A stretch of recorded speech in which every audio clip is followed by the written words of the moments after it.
Hi, folks. This is Don Meissner with the North Country Fishing Report. You know, often I give information I get from the DEC, and I think it's important for us to know this. And I want to go on about something that's been kind of bugging me. You know, the DEC is paid by us to regulate our fishing resource. You know, they make laws just like there's laws for our roads. There's laws for our waters as well. And it doesn't mean that we have to agree to them, that we have to agree with them. We have that right to disagree. And, you know, there's certain things that I know a lot of us aren't really in favor of. And one of those is, why can't we catch and release bass here like in the rest of the state? And the reason that the DEC is always used is we're trying to protect these bass during their time of spawning, because they're under such pressure at that time. But still, a lot of times we wonder, you know, at this time of the year, these bass are very aggressive, and it's almost impossible if we go out fishing for anything else that you won't catch a bass. They're going to hit the same lures we use for pike and walleye. And it's not uncommon to get into a number of bass at this time.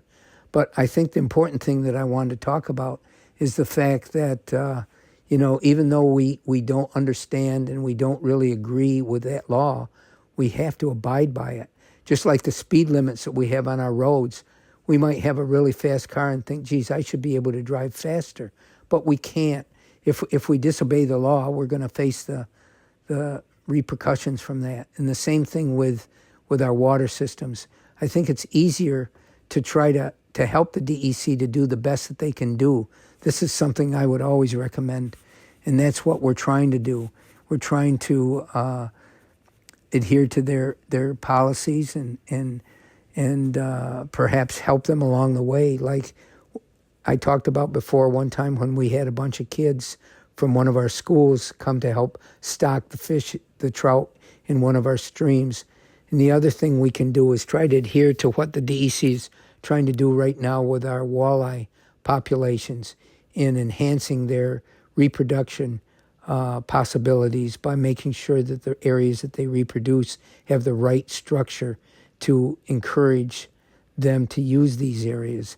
That's something that we can sort of try to agree with and try to help them. They've got monitors, they've got tags that they put in the walleyes that they're taking in their nets. And they want to trace where these walleyes go. And by putting these tags in them, if we catch any of these walleyes, if we can report back to the DEC, that will help them know where these walleyes migrate to. And I think this is an important part of how we can help the DEC out. Until next time, folks, this is Don Meissner with the North Country Fishing Report.